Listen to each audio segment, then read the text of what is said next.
Hello, hello. So we're back to another episode where I just show what I've been painting rather than talk about random stuff.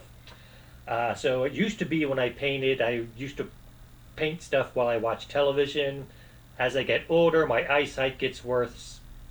I need more better light to paint, so haven't been doing that as much. However, we've been having sunny days here, so I've been doing more painting. So we got some stuff that I painted while not talking. We also have what I painted when I took my last vacation. But to start with, this is what I've been working on during while making videos. So Reaper, in their last Kickstarter, they had these little. I think they're supposed to be children. Not sure. I painted it up the halflings because I'm never going to use them as children. They also come with a pack goat. Guy's got a little pack on his back.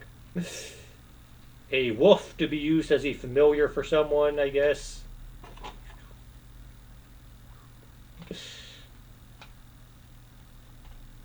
A bear to be used as a familiar for someone. Someone who looks like the girl from Brave because they got a bear. I don't know why.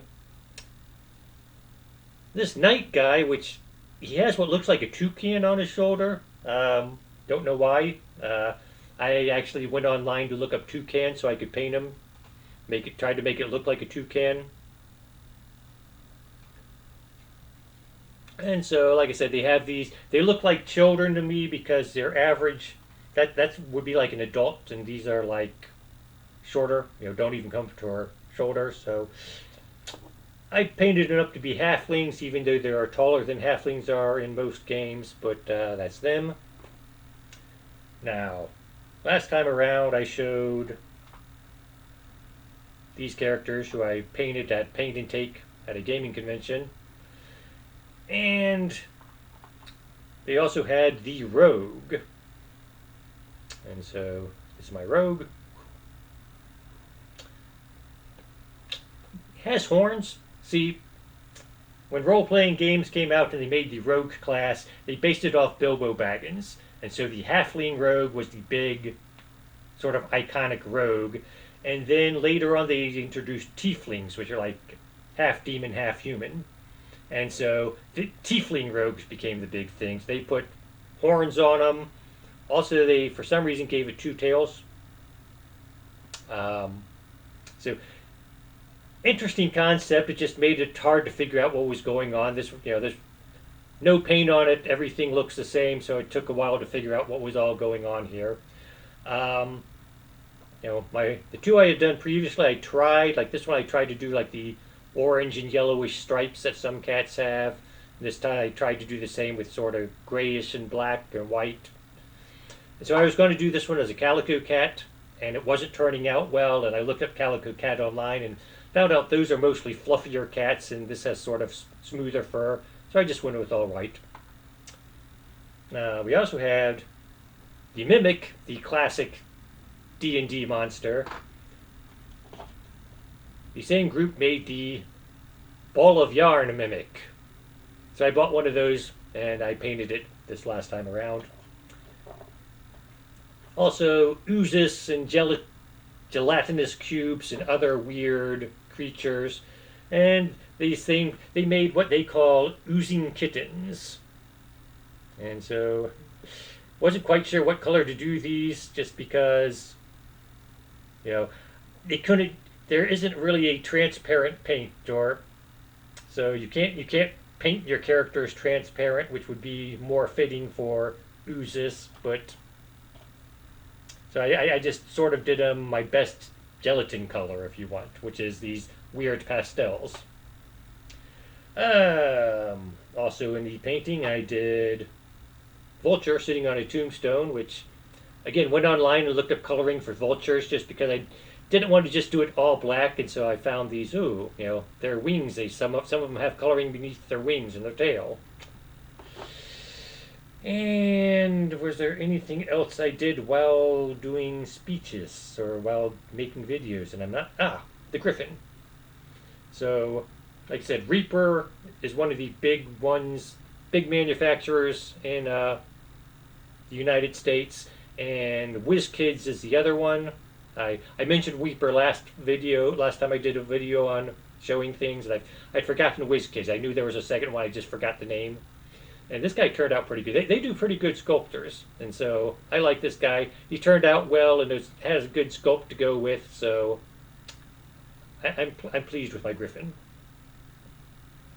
Now, of course, when I travel, I went to Vancouver a few months ago, and instead of running around the city all day, I like to take stuff to paint and spend a day or two painting just to relax.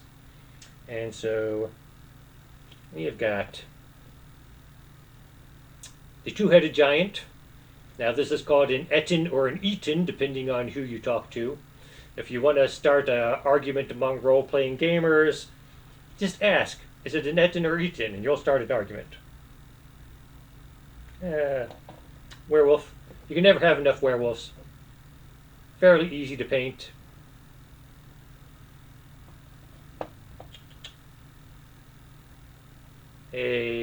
This is one of Reaper's cat figures. Like I said, the other cat figures were made by Kana Miniatures, I think.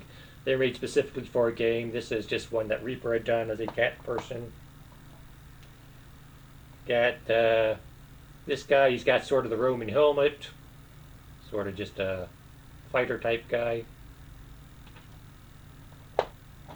Got the baby werewolf.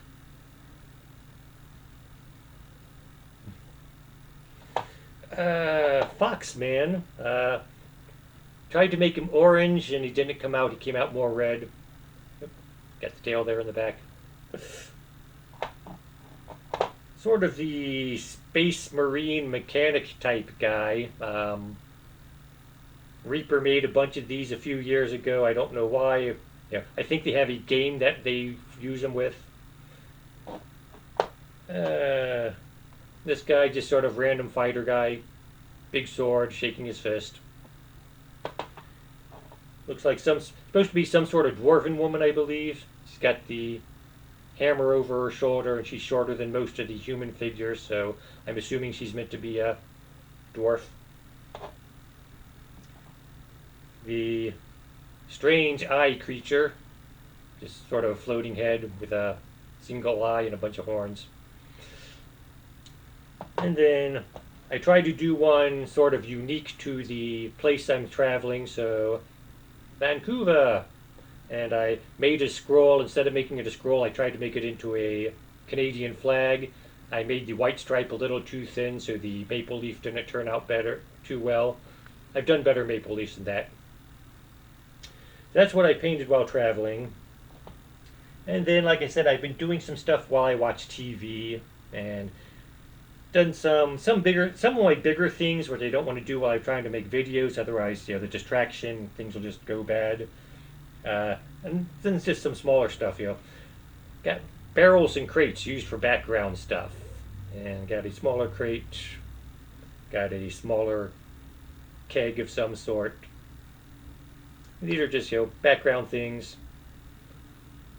The less useful background things, we got this pile of sacks. And this is just stuff you might find in a merchant shop or something, but no one ever uses this stuff in games just because they'd be falling over all the time. The thing with this is they're close together, so if you want to make them different colors, you got to be real careful to get the paint, not to get the paint on one for the next. The bags of wheat, burlap comes in different colors, but you could get away with making them all the same color and don't have that problem. Did some larger figures. This guy, don't know what he's supposed to be, but fun to paint. This guy is supposed to be, I believe, it's meant to be a bullet, which is a weird burrowing creature which appears in some role-playing games. Fairly easy to paint, so I did him. Then I did some dragons. Well, first, they had this weird, it's got a wolf's head and sort of a dragon's body. Wasn't quite sure what it was supposed to be. came with one of Reaper's Kickstarter's bundles. Thing about this is it's like the back, it's got bumps on it. It doesn't really look like scales. It doesn't really look like fur. If you look closely around its head, you can't see with the light glaring off it, but there's obviously some attempt to do fur around the head, but the rest of the body's got these weird bumpy, might be scales, might be fur, so I wasn't quite sure how to do that.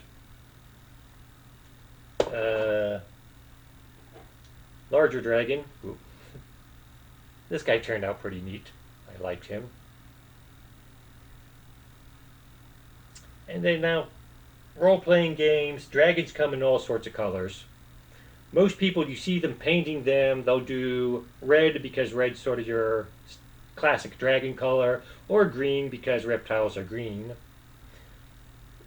And it's easy to do colored dragons because, green, well, I've got this green, and I got this shade of green, and I got this shade of green. So if I want to do highlights, if I want to do, contrast and stuff like that, I've got green to do them with.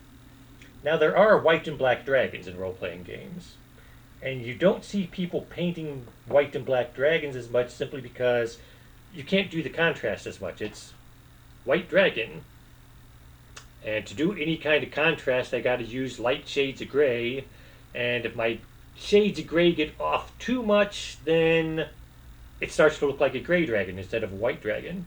So this guy, I decided to try a white dragon because you don't see people painting white dragons that much. And he turned out all right. Could be better.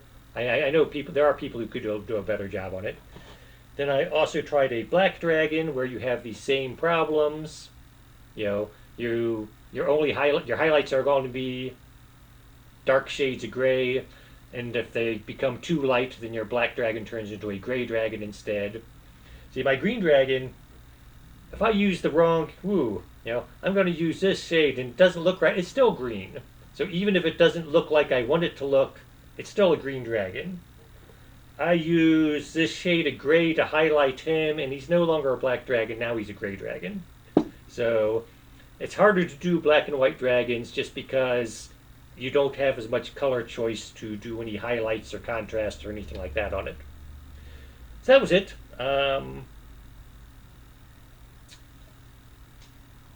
That's what I've been working on as I talk, and for these past few weeks I've been doing a few extra stuff while I watch videos or other stuff because the sun's out and I've been able to do that. In another 20 episodes or so, I will show you what I've been painting for the next 20 episodes or so. Other than that, have fun, have a good day, and see you all later.